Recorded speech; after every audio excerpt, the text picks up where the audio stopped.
everyone. I'm Jamie Spencer from the blog Miss Jamie OT. And I'm so excited today to have two experts in the field of occupational therapy who are particularly skilled in the area of teletherapy. So we know with everything that's going on with the coronavirus that a lot of therapists have been very suddenly thrust into the world of telehealth. And it is complicated and it is stressful. So I'm excited to be able to have this opportunity to work with Leslie Geyer and Kendra Cooper. Okay, Kendra, can you tell us a little bit about yourself? Sure. Thank you, Jamie. Happy to be here. I'm a graduate of McMaster University in Canada, and I have worked in a variety of areas before joining the world of telehealth, including outpatient, adult rehabilitation, outpatient pediatrics, also mental health, which I continue to specialize in as well today. And I've been a virtual telehealth therapist for the last several years, and I work in a variety of school districts across the country.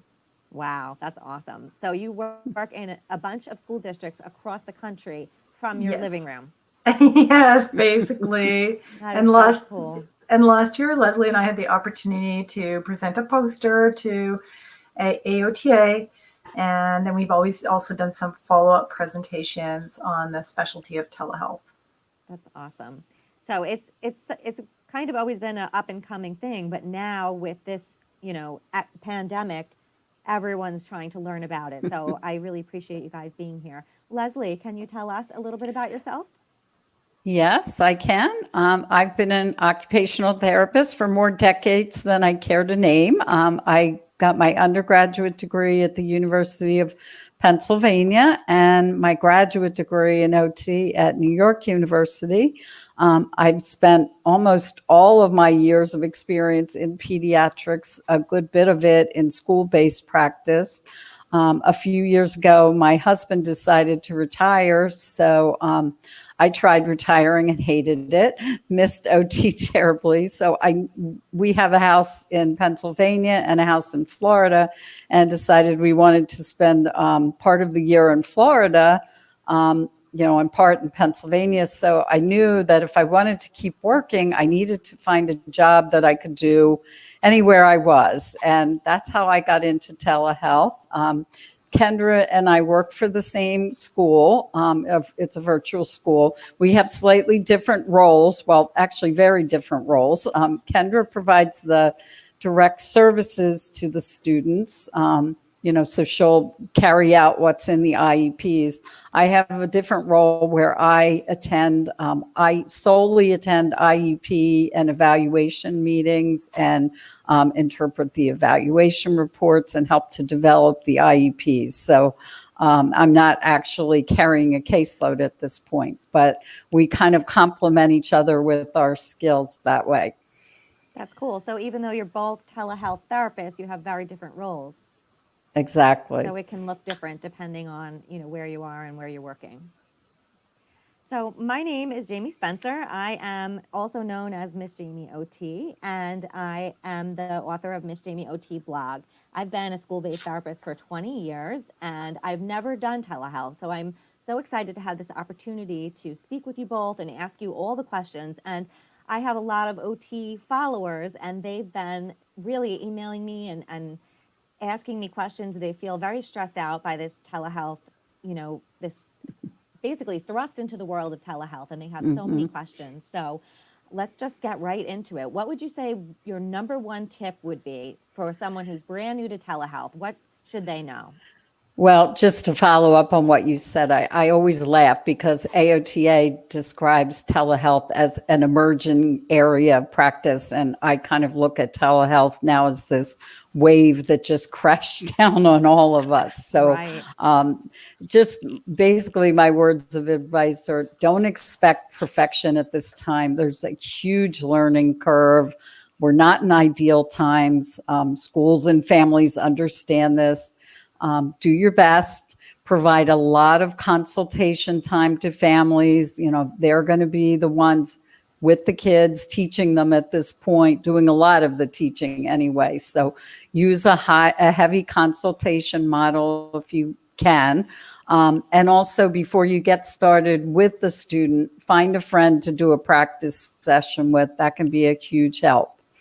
That's a great idea. And then you can work out all the technological kinks. Exactly. Okay. So what should therapists be concerned about when it comes to licensure and their state regulations? You need to be familiar with your particular state's licensure and what it says about telehealth, if anything.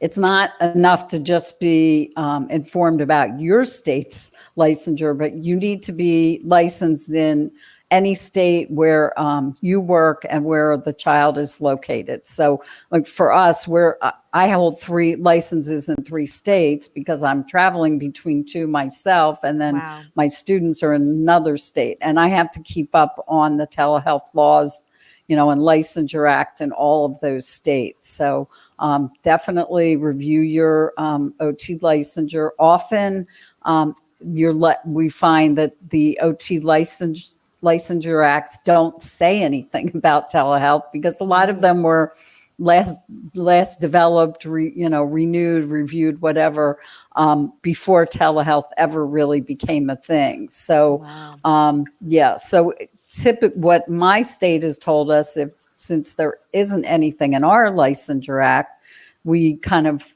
rely on what AOTA says, and AOTA says that telehealth is an acceptable means of providing services by both OTRs and COTAs. But you also want to check to be sure your state, to see if your state has any telehealth statutes aside from your, OT licensure, because they may, that can impact what you do too. So, just that's another thing to think about. In my home states, we don't, but it turned out the state where my students are, we do. And we had a little mess with that with our OT licensure board there a week or 2 ago. So, Wow. and just as you're kind of researching, keep in mind OT uses the term telehealth. AOTA has asked and encouraged that we use that. And if you're searching AOTA literature, their site, that's what you'll want to use. But other disciplines do use different terminology. They may use teletherapy or telemedicine. So just, kind of so you know where the telehealth comes from as OTs, that's the terminology we should be using.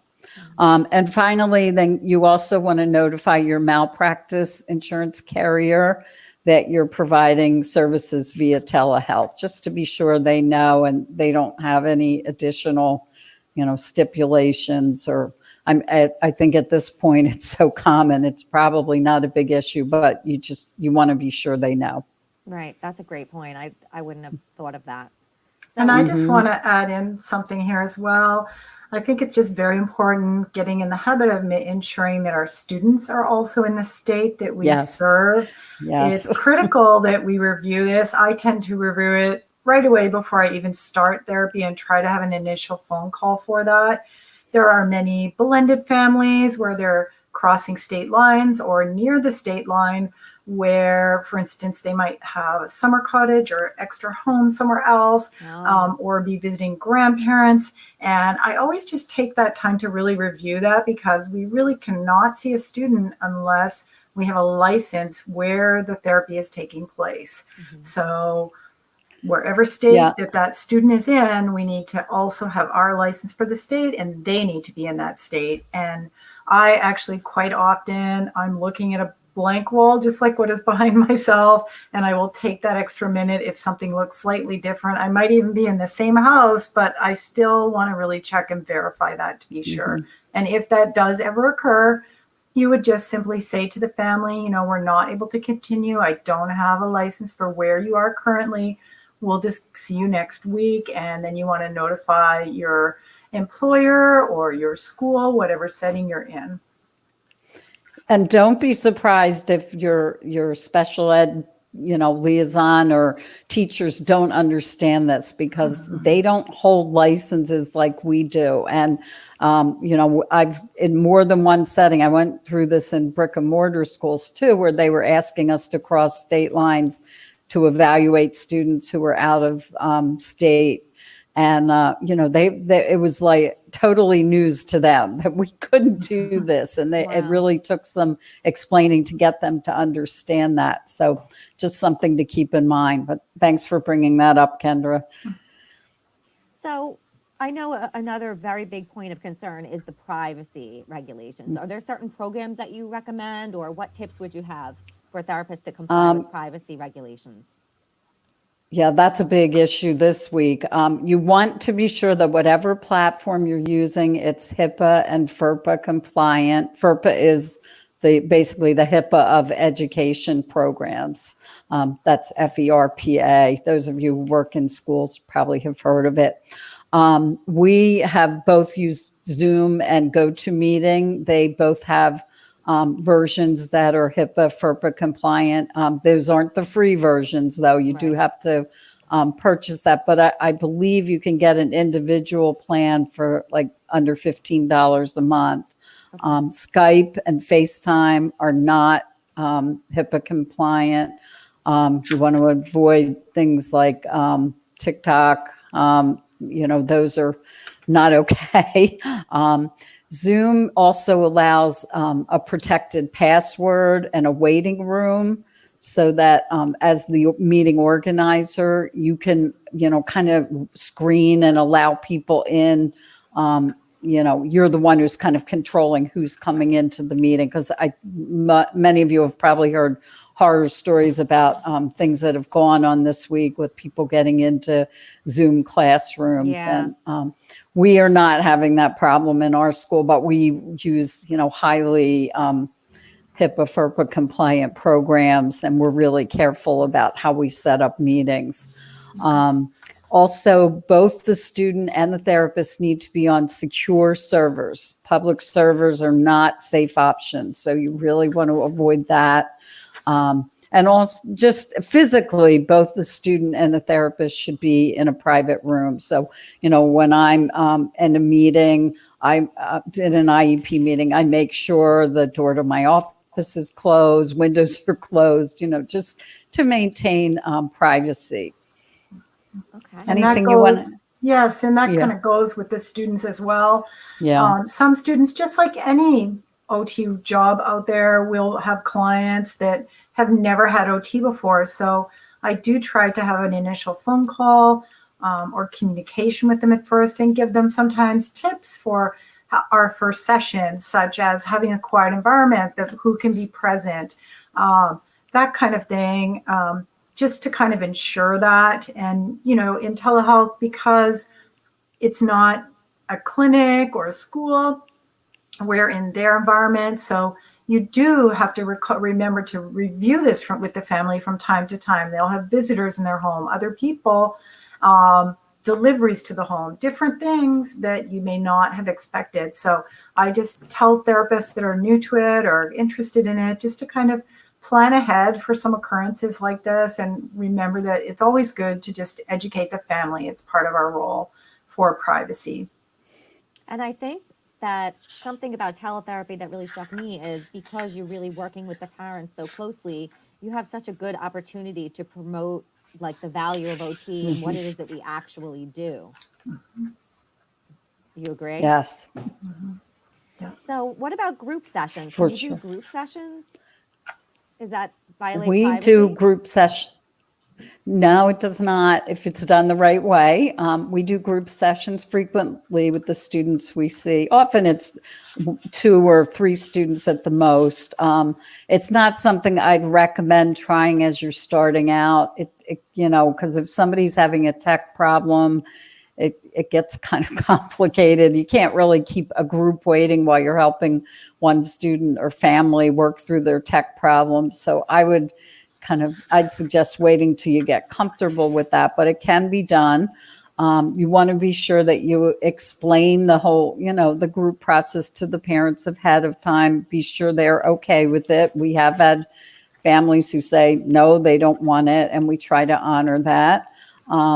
You can provide an informed consent form for families to sign. That's not a bad idea. Our school takes care of that for us, so we don't really have to worry about that.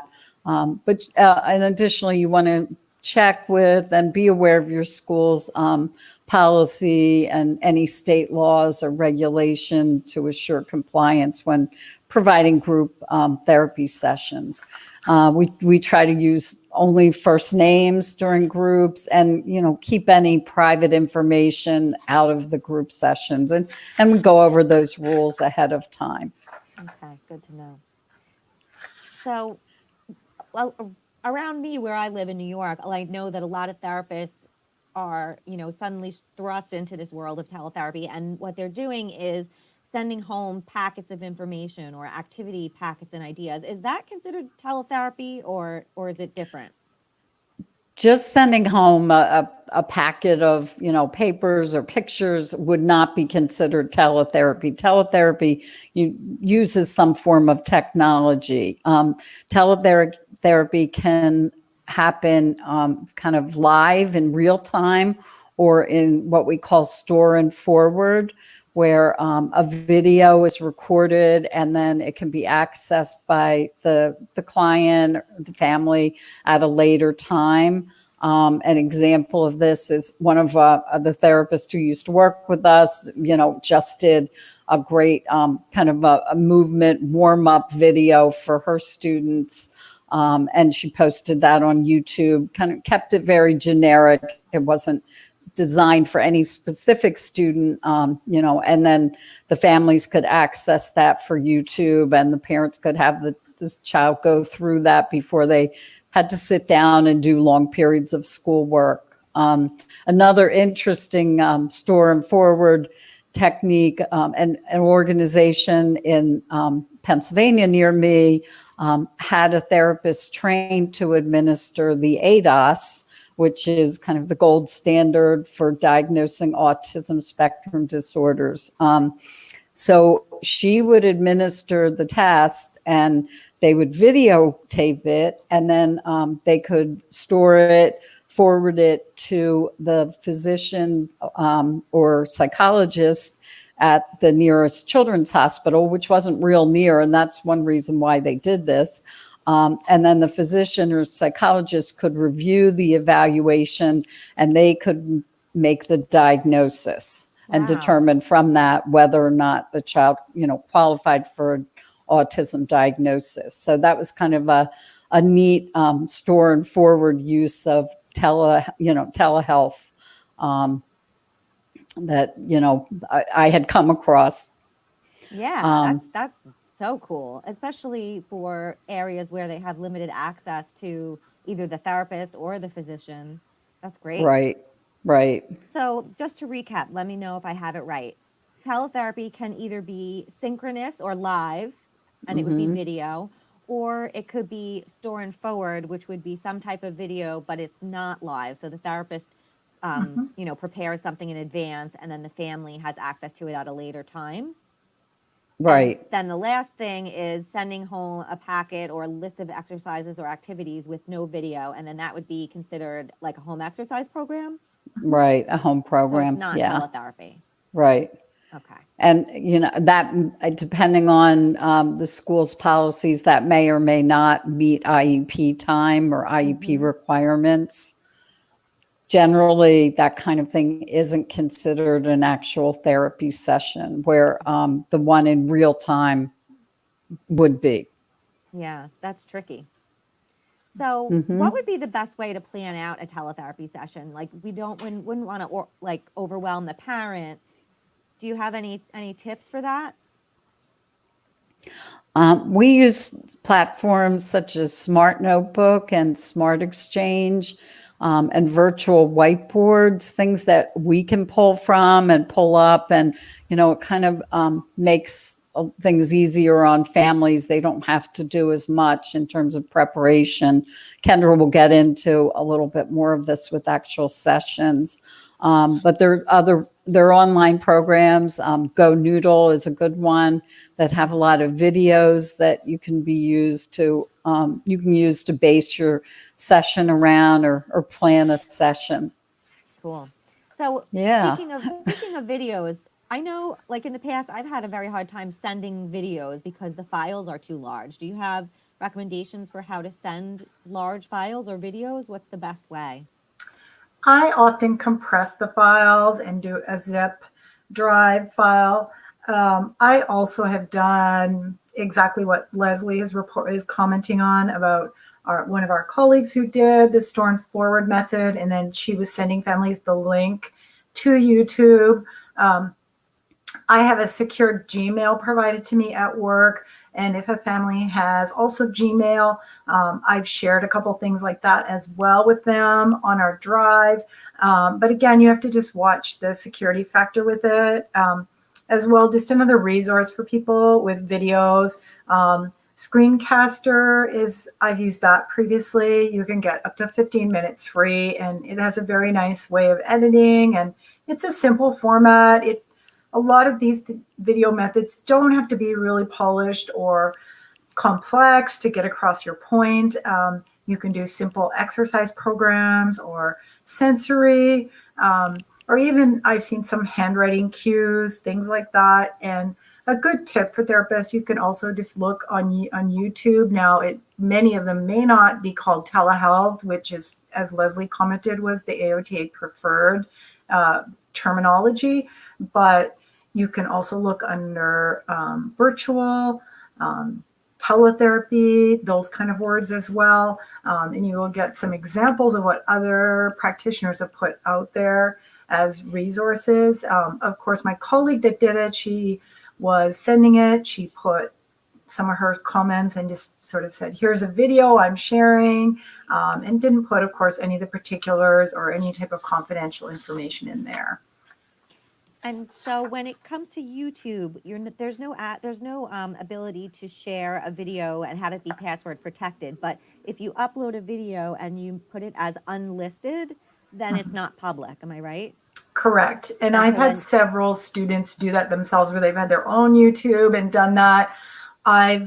I find I've just compressed a lot of things and then shared a short video with families. Or I've also taken a video myself and kind of paused it at the right spot and done those as snips and then sent those to the family. So you're kind of merging the two things there. It's not quite store and forward. You can send a separate video, but sometimes I've done the snips if I want to freeze it and have them have it as like a visual schedule or extra things. And then they've kind of got both ways. And I've found that's very effective. And sometimes the parent can print those out and laminate it if I'm demonstrating, say, a particular exercise or even just how to hold their pencil. And they want just a visual reference for that. So that can work very well.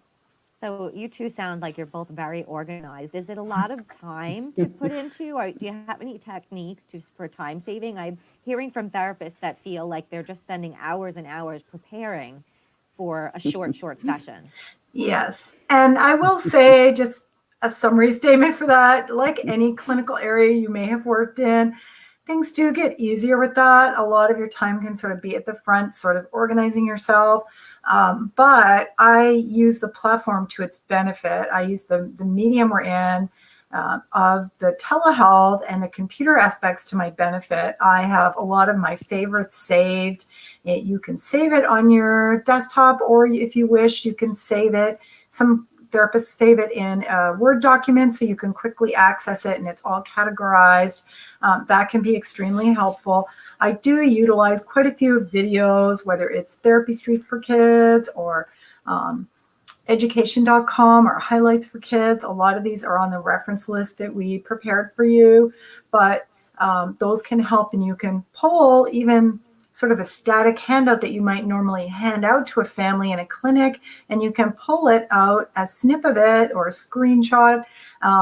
You can take it and put that into, say, Smart Notebook or a virtual whiteboard where you can write on it and work with it in that form. And you don't necessarily always have to have it printed out. Sometimes I do print it out, and then I'll also have the handout up on the screen or a copy with myself using my webcam to bring it down to the desk and show it. But I try to sort of merge a variety of methods. I think as well, if those of you who have not heard of Smart Notebook, I do find it a great resource. You can work on a file, save it to your Smart Notebook file, and you can save it by categories such as gross motor, for instance, or handwriting, or you can save it by student's name. And then wherever you left off, you return to once you resume. So if I'm working on a game for the student to work on fine motor coordination using their mouse and navigation skills, I did this recently, a game of chess. And when we went back in again, we were able to kind of resume where we left off. And it was kind of inspiring and motivating for that student. But it also helps your workload. I do email quite a lot of information to families, whether it be email links of resources or simply handouts, just as we would in a normal clinical setting out in a clinic or school. But I tend to do it in batches. I find that very effective. And then they have a resource for themselves to go back to. And if we need more copies quick in a session, they can go print it. And then I often can pull it right up on my computer and I see all the handouts I gave them. And then I can go, oh, today we're going to work with this one. That can really help. The other thing that will be new to those if you have not done telehealth is really taking care of your computer. It's your treatment tool, doing cleaning of it, the software systems to update, your virus protection. All that really helps you be more efficient and organized, and then your computer runs more smoothly. These platforms are quite sophisticated, and you're asking it to have your audio, video, and then also say a whiteboard you're working off of. So to do all that together, you really want to update your programs effectively and efficiently throughout.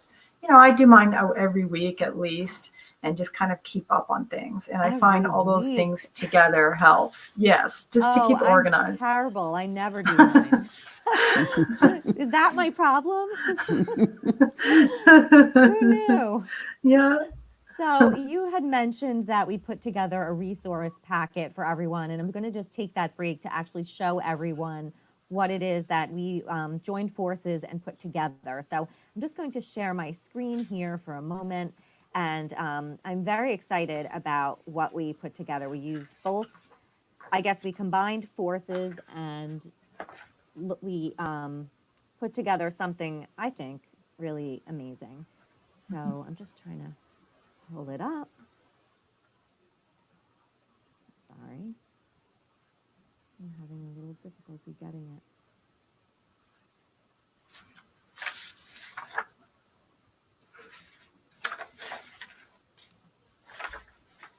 And just while you're pulling that up, I'll just add another comment in terms of time saving. I sometimes really try to, often students and families have learned something in their lesson with their teacher, and I'll try to also integrate that in. If their teacher's been going over a certain lesson, sometimes they'll have that pulled up and they can show me, and I've used that as part of a whole treatment plan for myself, which can just help you with your time, and then you're kind of integrating in with what the teacher is doing. I could see that very applicable to outpatient as well. If their doctor has said something and you want to kind of pull up that record and review it and kind of go over things with what their doctor's notes were or something, providing you're on a confident, you're using one of the confidential networks that Leslie and I were discussing. I love that. Okay, I got it. Great. Okay, so this is an 8-page packet that we put together, and it is a letter to the therapist. And we know that our therapists, friends, and colleagues out there are really feeling the pressure of trying to learn this new skill and tackle all the technology. And of course, they want to do due diligence to their students by providing them the appropriate services. And it's just been a stressful thing for them. So it's a letter to the therapist with an example letter that they can copy and paste to send home to the parents. And then we have a 2-page checklist of things that parents and families would probably have in their home that can be used very easily for therapy tools. So therapists can subscribe to this. I'm going to put the link in a moment. And they can get this free handout and send it to the families that they're working with. The parents can read over the list and just look through and say, okay, in the kitchen, I do have spoons. I do have an ice cube tray. I do have kitchen tongs. They're probably wondering why on earth the therapist wants to know that. But once the therapist gets the idea of what the parent has, then they're able to plan their therapy sessions around. Because I know a lot of us are feeling pretty stressed out that we don't have our bag of tricks and we can't just pull out our favorite toy like we always would have. And then additionally, we have the references and resources that Leslie and Kendra had mentioned that are listed here for you, as well as a 2-page brochure about telehealth with more websites, resources, all kinds of things that would be helpful for a therapist who's just getting started. So I'm excited to share that with everyone. And as I said, I'm going to put the link right here across the bottom for everybody, and you'll get the 8-page packet in order to get started. And hopefully that will take a little bit of the stress away. So another thing that therapists have been saying to me that they feel quite stressed out about is trying to provide services via teletherapy or via telehealth when the child might be very inattentive or perhaps have very bad behaviors or be disinterested or maybe very physically limited or cognitively limited. What kind of suggestions do you have for those types of sessions or those types of Some students? Well, sometimes with those types of students, you really have to use more of a consultative model and guide the caregiver through the therapeutic activities that you'd be doing if you could, be there face to face with them. We're fortunate in our school that we do have the ability to send students out to clinics if they really aren't appropriate for web-based therapy, which there are a good number that aren't. However, at this point in time, even with that, capability, we're now seeing these students come back to us. They can't go out for those services, and we're now picking up and providing the web-based services again. And it really often comes down to you just have to do the best you can do and know that, again, it's not an ideal situation. The behaviors can be tough. You want to set up a program, a behavior intervention program or plan with the family, build in rewards for good behavior and work completion, and use what the student has in their environment as motivators, toys, pets, parent approved videos, animated rewards, those, kind of use what they have. A lot of times if a student knows that if they do their work, they can go get their kitty and bring their kitty in to show you, that's enough to kind of get them going. So those are some suggestions. So I guess you have a pretty consultative relationship with the parent as well, that you have to really have a good conversation and relationship with the parent to work together to get that working. Yes. Do you have Yeah. anything to add to that, Kendra? I think just taking your time and educating the parents as you go. Often they know sometimes what they can explain, maybe not in our terminology, where that student's abilities are and what they're seeing. So I think it gives us the opportunity to listen to them and just kind of take our time. I think it's a tendency sometimes to rush into things and feel we have to have a treatment plan right away of what we're going to do in that session. So sometimes it's quite helpful with the telehealth model to take your time. We'll talk about this further in other questions, but look at the student's environment, and particularly with lower cognitive or lower functioning levels, you want to really just see what is already working in the home and what that student already enjoys. That can help you. And that would be some great information from the parent as well, right? Mm-hmm. Okay. So what kinds of activities would you suggest for these types of students? Do you have anything in particular that, works for children that are very low functioning or very physically limited or have really poor attention? Are there particular games? Yes, and I think the virtual telehealth setting just lends itself very well to this, although that might not be intuitive. Thinking to many therapists, maybe watching this for the first time, I really use the technology to my advantage. I try to engage the student with lots of things on the computer screen that maybe they wouldn't normally always see. There's lots of animations, video things that we can look at. I try to look at simple activities such as even using the mouse to match colors, shapes, sizes, or different objects. Simple things like that can work very, very well. And they're clicking on the mouse.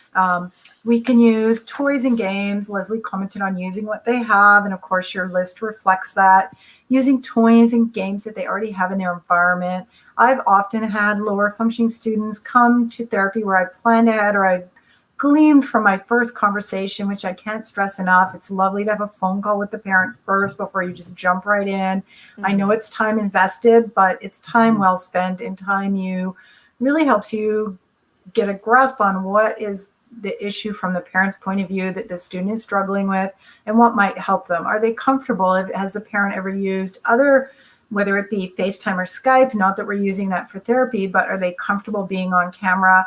If they're not, you can get that information ahead of time, and then you know what you're working with and how to help that student. I've had students come and they brought a huge teddy bear or a puppet, or even a mask to start therapy, and they're just more comfortable that first few seconds having that with them, and then we gradually get them to kind of peek out from around it, and they can start to, maybe I'm showing them a video or something engaging, or we can talk about that toy that they brought and why they like it, and that really helps. The other thing that I will use is, in addition to the mouse and touchpad, you can use many of these whiteboard programs have very sophisticated annotation tools. By that, I mean the student can draw and write directly on the computer screen. And we have all kinds of amazing pens and virtual markers and crayons and all kinds of great things. I've done pictures with kids. I've done all kinds of really wonderful things where you can use stamps and tools.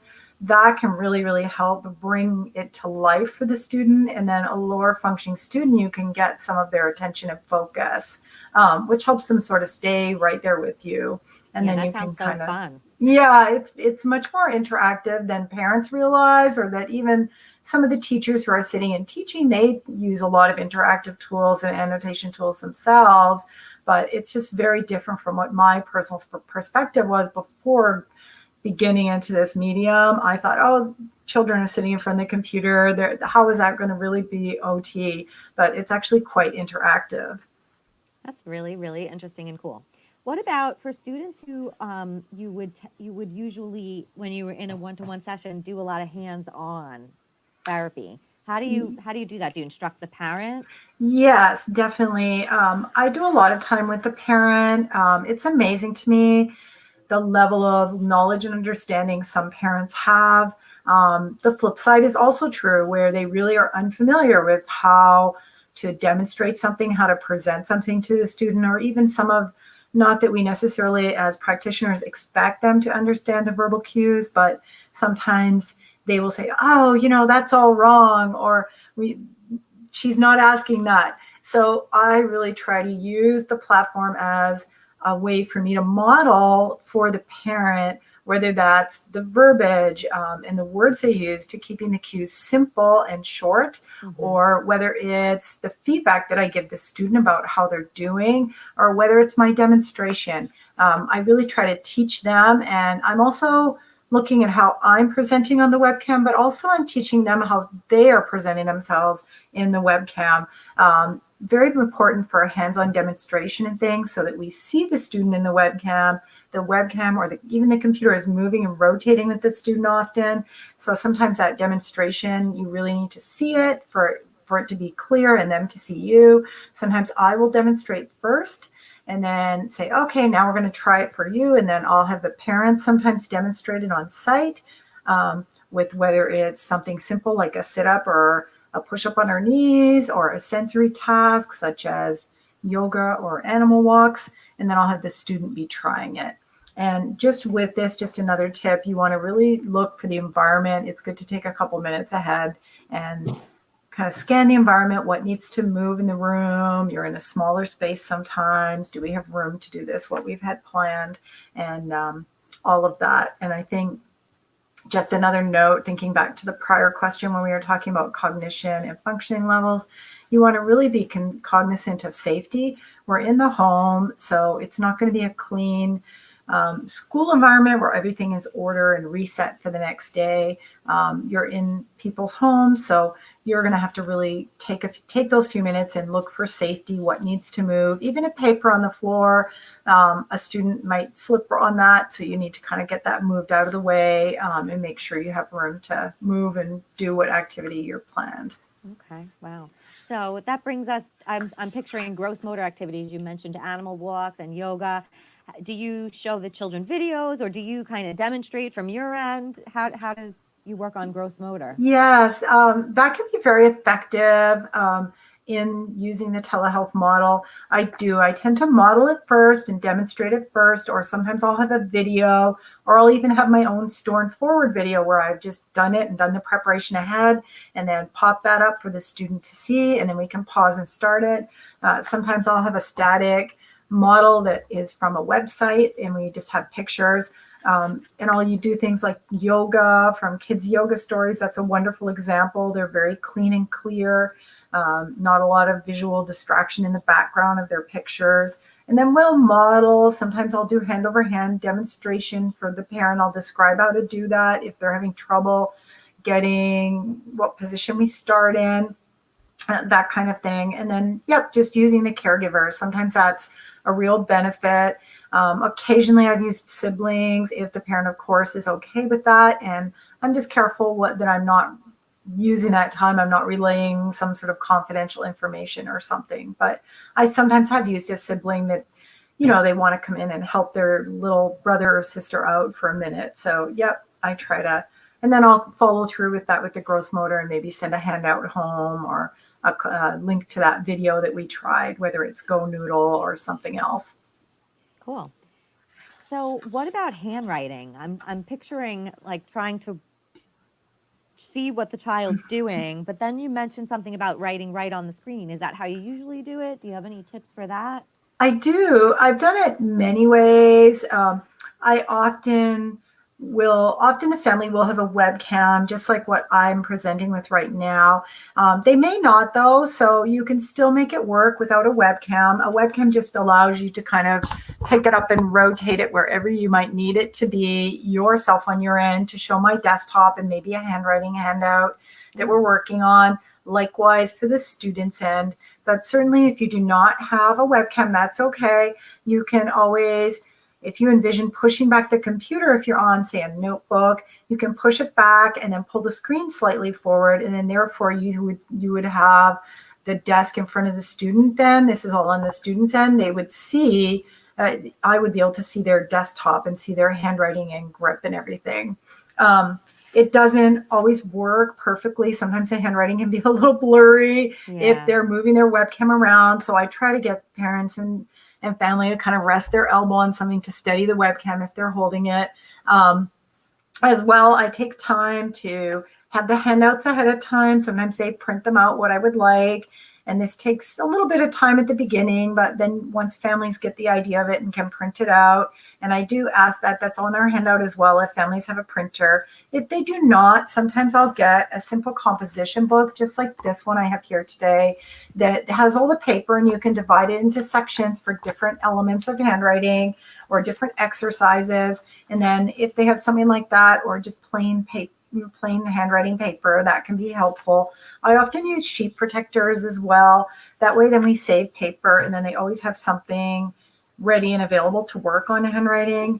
And then I always, just as a tip, have parents send me a picture as well of the handwriting work. And I just keep that for myself, and that's a record for me. And I can go back and look at it when I'm tracking goals, see where that student is at. And if students have very faint handwriting, sometimes that's really nice to pick up things in more detail, such as pencil pressure.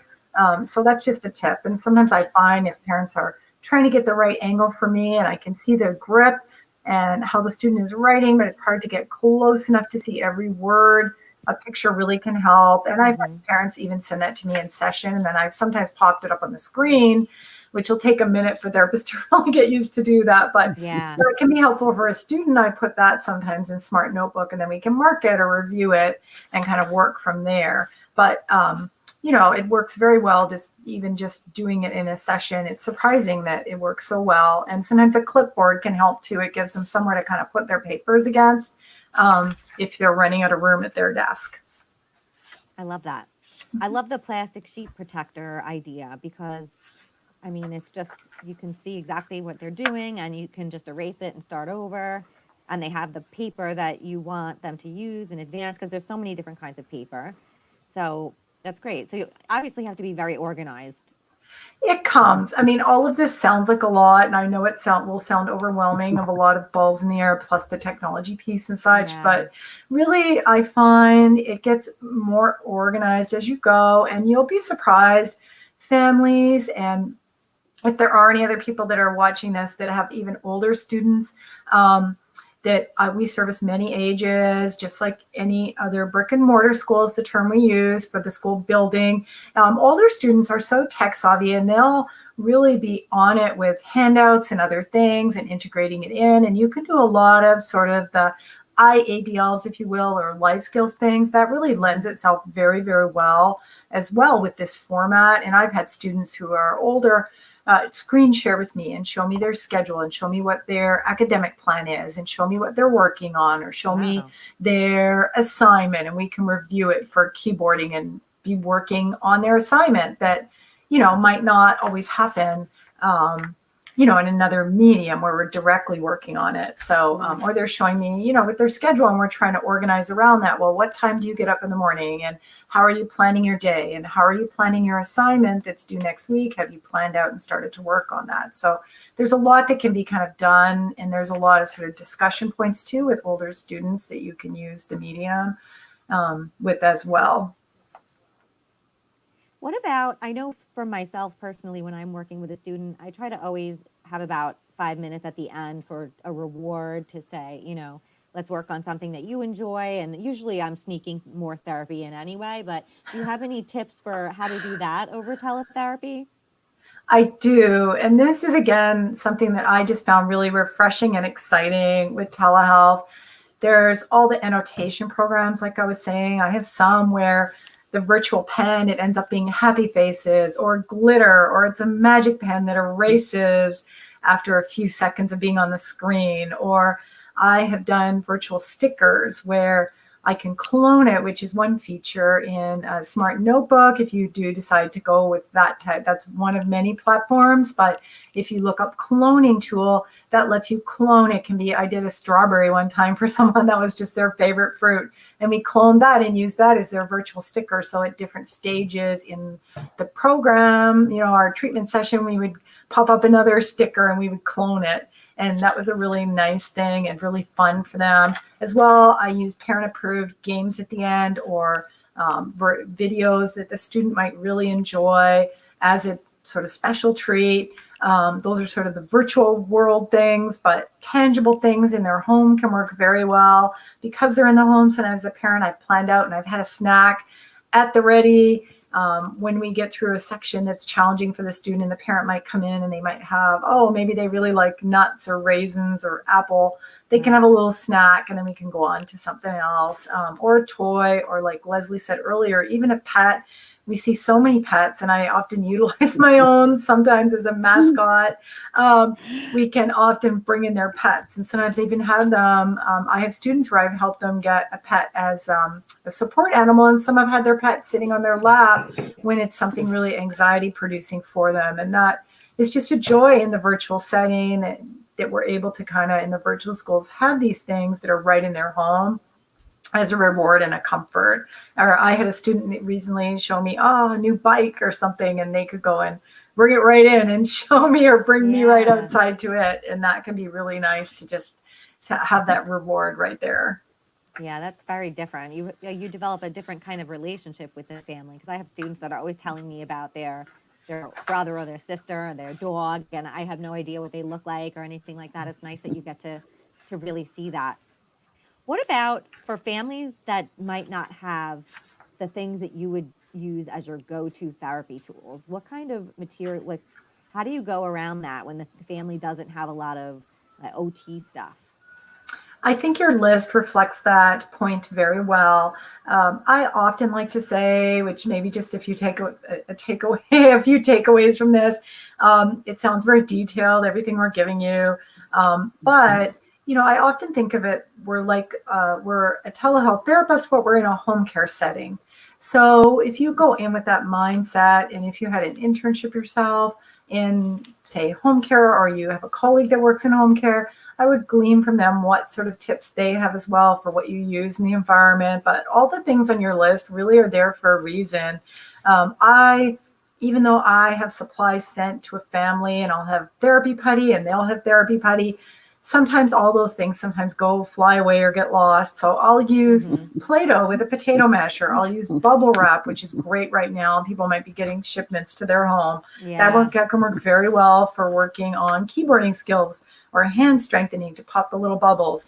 I've used many games around the house. I've used carrying items in the home that they can do where they're doing sort of their household chores, and we're doing that as part of therapy.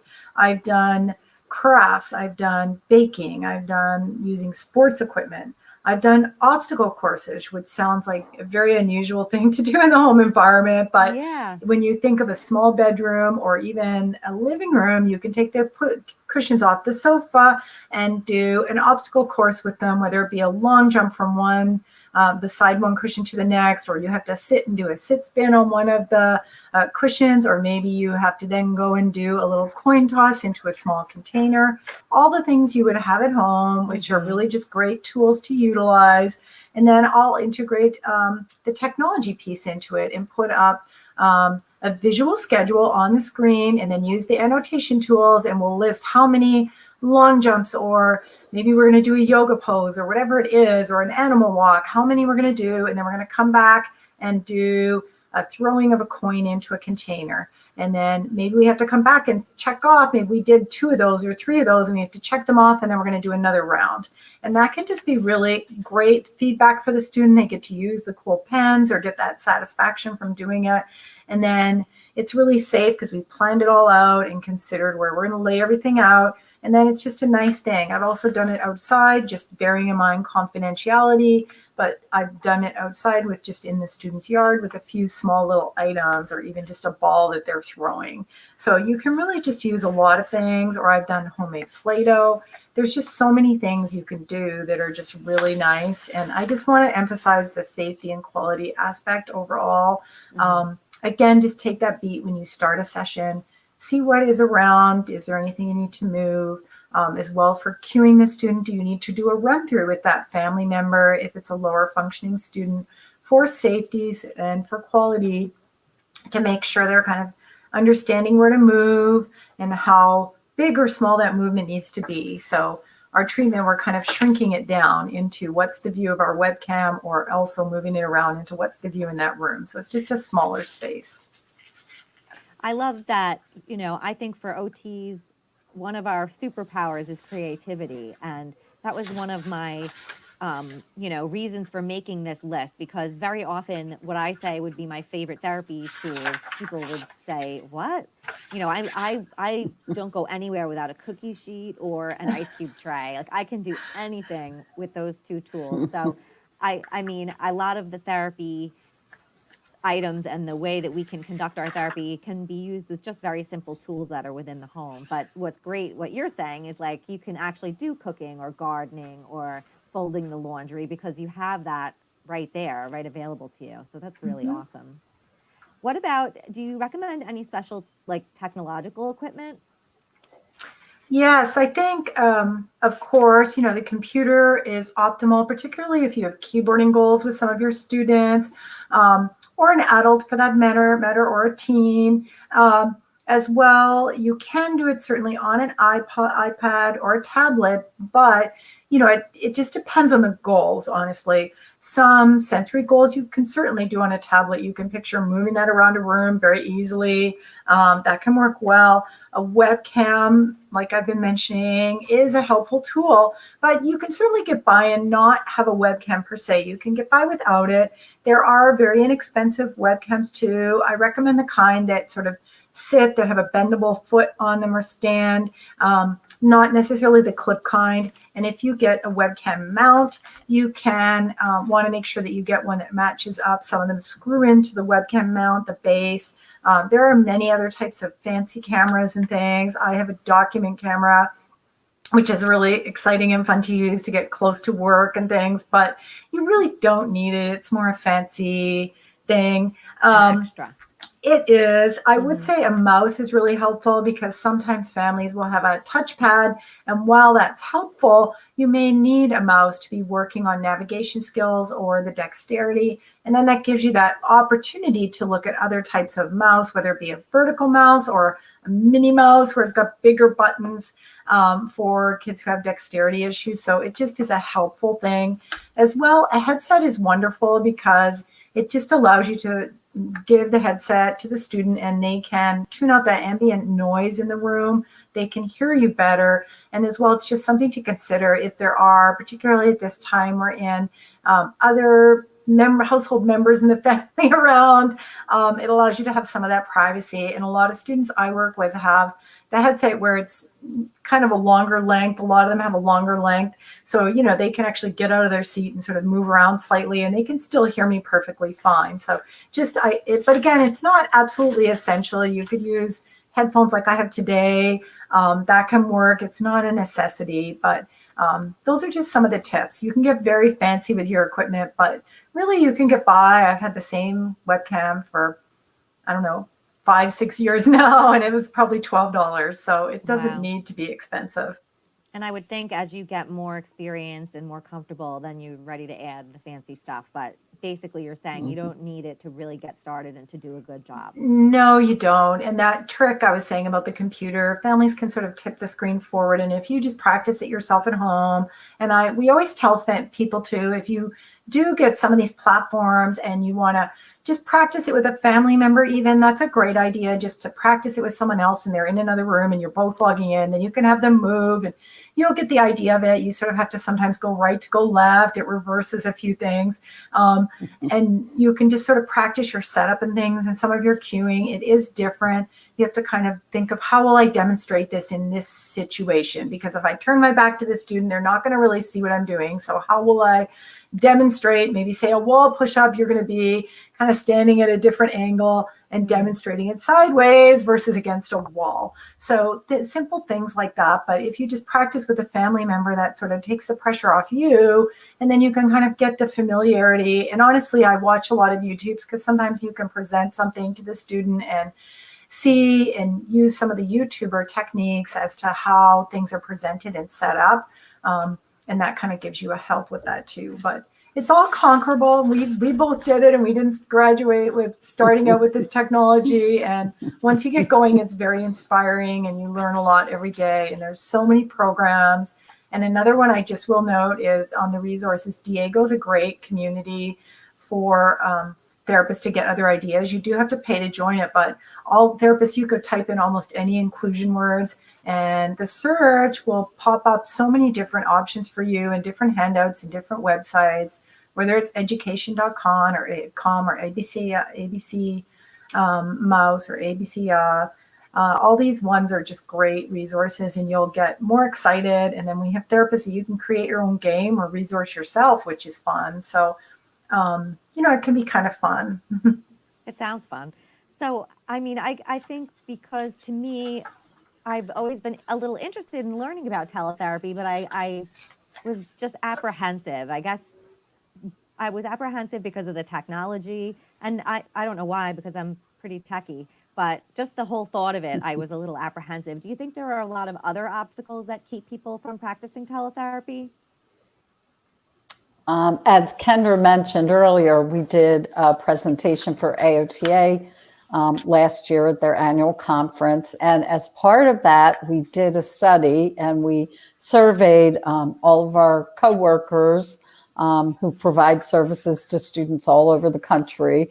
And we asked them about the biggest challenges or the most frequent challenges they encounter as they're providing their telehealth sessions. And also what kinds of things do they find as, help them, what kind of strategies help them to tackle those obstacles. So the two things that came up most frequently were technology. One of them, they were actually pretty equal in terms of frequency of response. And, what we found is things that can help with that. Sometimes technology issue is that the family just doesn't have a strong enough internet signal. We see students who are on Indian reservations, and the internet in those areas is really not good a lot of the times, and that can be really tough to work with. But other times it's just families just not knowing how to set up the technology, how to get through the platforms. And you can send snips with photos. You can arrange a phone call with them, or you kind of walk them through everything by phone. Zoom and GoToMeeting have like test links you can use to test your audio and your microphone. Some of the companies like Zoom has a tech support that you can use if there are problems you just can't figure out. And if you're lucky, maybe your school is providing a tech person to also support you that way. In terms of attendance, that was the next problem that came up frequently. It was, getting students to sessions. We've really made some nice gains with this, and our school actually monitors this, and we've really gotten some stellar grades on our improvement by using automated or automatic reminder systems, so like kind of calendar apps. So it helps if you can do a call or a text the night before. And we have had therapists say they're really not comfortable having their private cell phone number all over the place. So you can set up a virtual phone number if you're more comfortable with that. Other things that were cited, though not as frequently, were family and student communication, dealing with attention problems, as we've talked about. And also right along with that, dealing with negative behavior, addressing motor and sensory needs. Though, we found, with creative means, we're able to do that with pretty much comfort, and then completing evaluations. So you mentioned, I want to definitely talk about the evaluations, but you mentioned something about setting up a virtual phone number. Is there an app or a website where you can do that? I just did a Google search myself, and I believe through Google you can. Don't quote me on that, but Okay. yeah. And then just to further comment on what Leslie was saying, I personally have found her comment of sending snips and pictures ahead of time for helping families with login and calling them ahead of time. I think that really is very helpful. Some families are really great with the technology, and some just really need that extra step to get there. And then just like any therapy environment, once people come and you review the goals, say, and I always show my license and kind of just review the process, then, they kind of understand what services we are there to provide and what we can offer as practitioners. So then they're more likely to get there the next time if we can help people get there the very first time. And I think what you mentioned in the beginning as well, like it doesn't have to be perfect the first time. It's okay to start off slow. It's okay to spend time setting up the technology and getting comfortable with each other. I mean, I actually just met with my mom last night on FaceTime, and I had to spend 45 minutes teaching her how to download Zoom so that she could be at the Zoom meeting with my family later on that day. But it was like, oh goodness. But I know that now that that's done, it's going to be 10 minutes faster next time. And it's just a matter of that patience. And I guess as a therapist, not feeling stressed out that it's not just quickly going and a 100% productive therapy session from the first second. Mm-hmm. Right?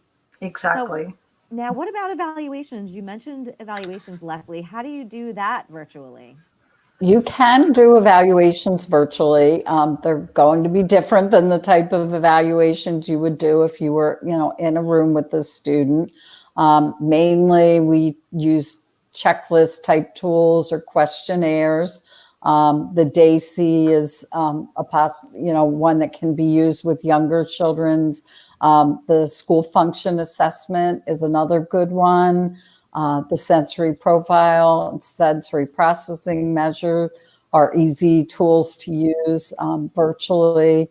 You can use the Beery developmental test of visual motor integration, but you will need to mail the booklets to the family and then have them get them back to you, because you need to see the original for scoring, and they need to have the original booklet to actually do the test, and you should observe them while they're drawing the forms.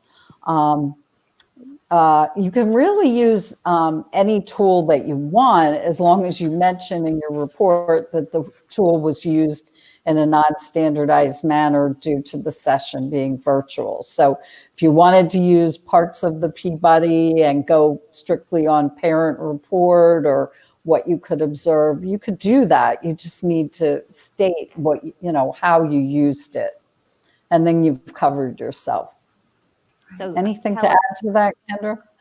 I do. Just the Beery, I have certainly done that in a standardized format because it's acceptable to do so in the online format. And I'm very clear ahead of time, because well-meaning families can feel, oh, I've got the form, maybe I'll open it and start working on it.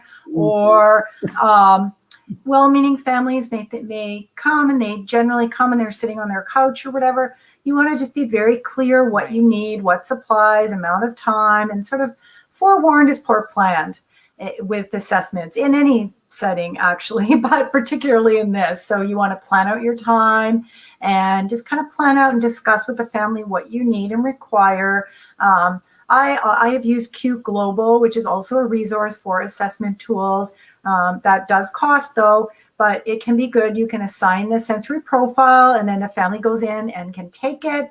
If they're doing it on the computer, they can take the profile, or a teacher can do it for a student, and then I get an email from Q Global when they've completed it, and then it will actually, if I ask, it will automatically score it for me. So that's a wonderful resource, but it does cost. So it really just depends if it's something you're going to be doing permanently or on a temporary basis. It's something to consider. But, just think of it as something that, even I've had children age out of the Peabody, and I'm doing it for clinical reasons. Right. So, just as Leslie said, you may be well stating, I'm doing it in a non-standardized way, and then using your clinical observations. And that's perfectly fine to do so, and be reassured in your your observation skills for that. It just really bears reinforcing and mentioning. And it seems like those evaluations would be much more functional, which is what we love as OTs, where I find sometimes schools are really just zeroing in on the scores, and it's not about the scores. There's so many things that can't be measured with the score. So I feel like I almost would like that better. Yes. Thank you so much, Kendra and Leslie. This has been really enlightening. I learned so much, and I'm not as terrified about trying teletherapy as I was prior to this meeting. I want to remind all the therapists out there that, as Kendra and Leslie said, we can do this. It doesn't have to be super high tech. We don't have to be awesome at it. It's just a matter of getting in there. You're already doing a great job with your students. It's just a matter of now we're doing it a different way, and we're OTs. We can create, we can invent, we can adapt, we can do this. And this is our superpower, as I always say. We can make anything out of nothing. That's what OTs are so good at. And I want to remind you, don't forget to get your list. This is my gift to my readers. I know that you're all going through a tough time, and I want to make it a little bit easier for you. And with Leslie and Kendra's help, we put together a wonderful packet of resources for you, including that OT checklist. And as a special gift, when you subscribe to the checklist and the resource packet, you're going to get a 5-day email series of different OT activities, adaptations, and lesson plans. And they all are centered around things that you would find in your house or things that you would find within the student's house. Very typical things like cotton balls or a basket, and nothing super therapy-ish. So I think it's going to give you some fresh ideas and a little bit of inspiration if you're feeling a little frustrated or that you're out of ideas. Do you guys have anything to add to that? I just want to thank you. I think everything that we've Yes. put together is wonderful. And I just hope that it's a benefit to the therapist. And this is, although Leslie commented, which is quite true, AOTA has turned this an emerging medium, but I do think it's going to be obviously continually growing, and it's exciting medium. And I just think take it as a new Very. challenge for yourself, and that, you know, your sentiment is great. I think you've got this is wonderful. And please reach out if there are further questions to either of us. We're happy to help. That's great. So this video is going to be posted on my website, and I will put your names in the website with the contact information as well. So if anyone has questions or anything more that they want to add, just, you know, fire away. We are happy to help you in any way that we can. I say we, but I really mean them. But I'm hoping that these resources will just provide a little bit of comfort for you and all you therapists and parents and teachers. We're working on it together, and I think teletherapy is going to be a lot more common once everybody gets past those few obstacles. Yeah. Thank you so much, guys. I really appreciate your time and your wonderful amount of expertise. It's a pleasure. Thank you. All right, Bye-bye. stay safe and healthy. Thank you. You as well. Thanks. Yeah.